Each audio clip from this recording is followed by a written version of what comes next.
It's right that we're here again talking about aged care, because this has been one of the signature issues that has faced the government, and at every turn they have failed to take adequate steps to address the real challenges that are facing residents in aged care and the staff who work in aged care. And I talk to my community about this because they know that there is a crisis. The workers are telling me how hard their jobs are. The family members with someone in aged care tell me, and when I go into aged care facilities, often it's the residents who are telling me that things just aren't good enough, but they haven't felt they'd had a voice, and it was only thanks to a Royal Commission that anyone felt they had a voice to use in this situation.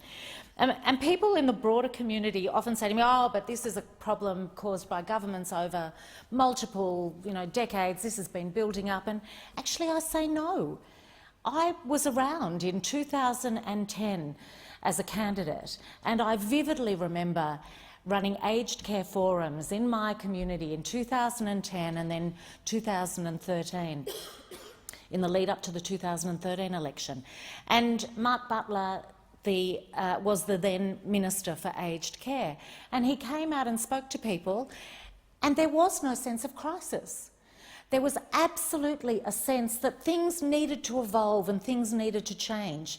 But I didn't have family members telling me how much they worry about the food that their family member is being given, or the lack of attention and care that they're receiving in a particular facility, anywhere near the scale that I've been hearing since being a Member of Parliament for the last 5 years and for the years since 2013. There's clearly been a decline, a really significant decline, and it sits squarely at the feet of this government, of successive Liberal governments.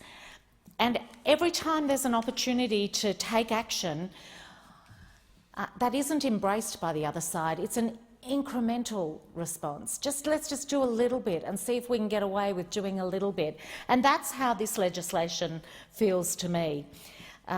The neglect that older Australians and the aged care system has suffered is not being addressed by this piece of legislation. This is not fundamentally going to change. And I note that it's called Royal Commission Response Number 1. Well, I want to know where's number 2, and if they're as small as this, we're going to need number 3, number 4, number 5, number 6.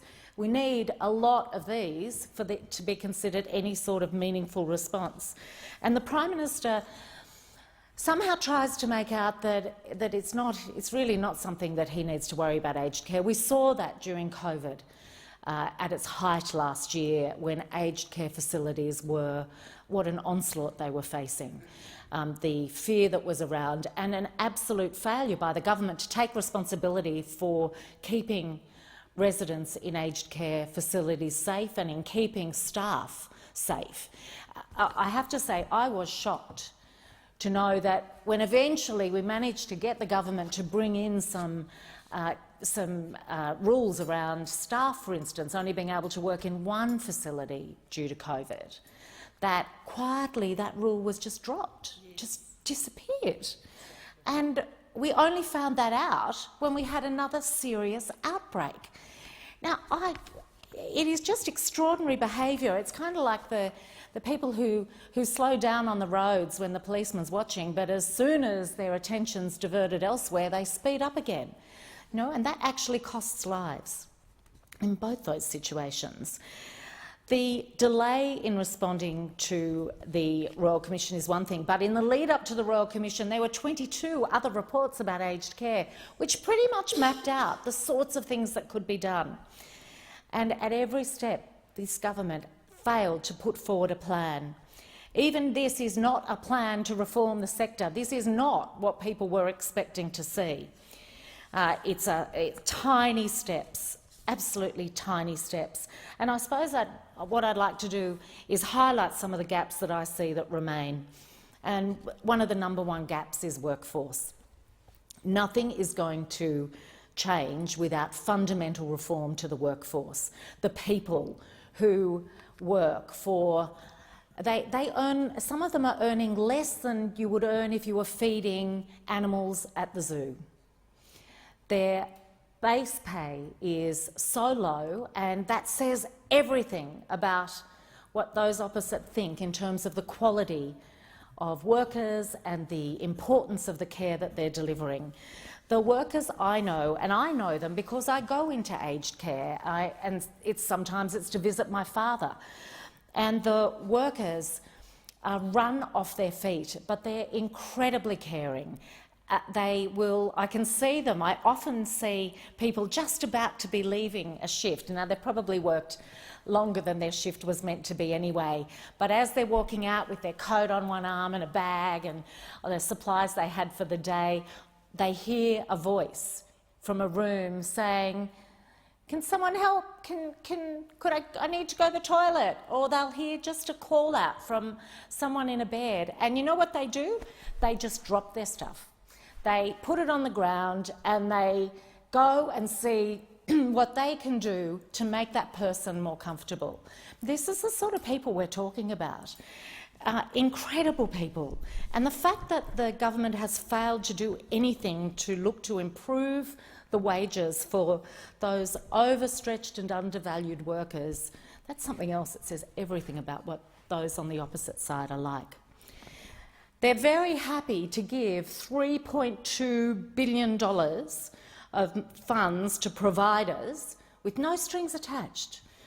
No genuine transparency about how it's going to be spent, but just hoping that it's going to go to actual care or better food.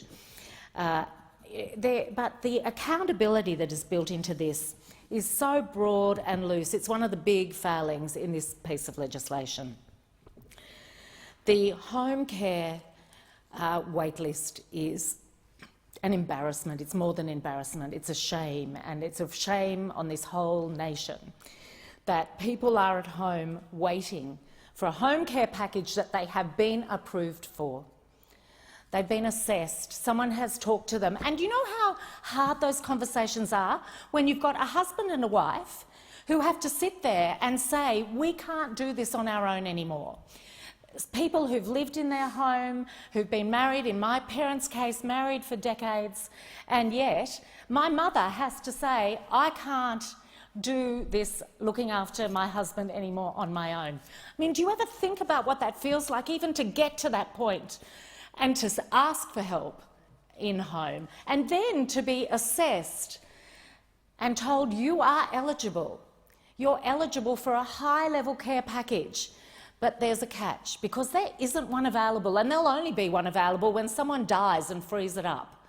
So these are for people who we should be treating with the utmost respect and dignity, we humiliate them unnecessarily.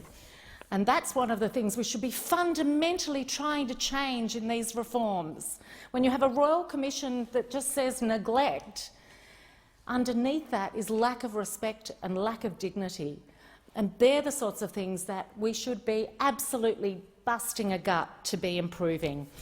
The home care package wait list is going to continue to be a real stain on this nation, because we are letting people be in their homes without the appropriate supports that they need. The failure to put a nurse on duty 24/7 in a residential facility is also, it's unbelievable that people can't see how vital that is. It is just a core thing to improving the quality of care, and not to be looking seriously at more generous hours for carers and nurses to be able to spend with residents. COVID has been hard, and there are so many lonely people in aged care. I'm locked out at the moment because I've had COVID shots, but I have to wait till I get my flu shot, which I will be able to do. But just that feeling that I can't even pop in and see my dad and help alleviate the boredom of a day in there, it's been hard. Now, I think we have incredible staff. We need to keep them in the system. We need to upskill them. We need to make them feel proud of what they do, because they're not feeling overstretched and overworked. that they can actually have a balance in their life, that maybe they can only work at one facility because they get paid appropriately. These are the things that Labor wants to fix.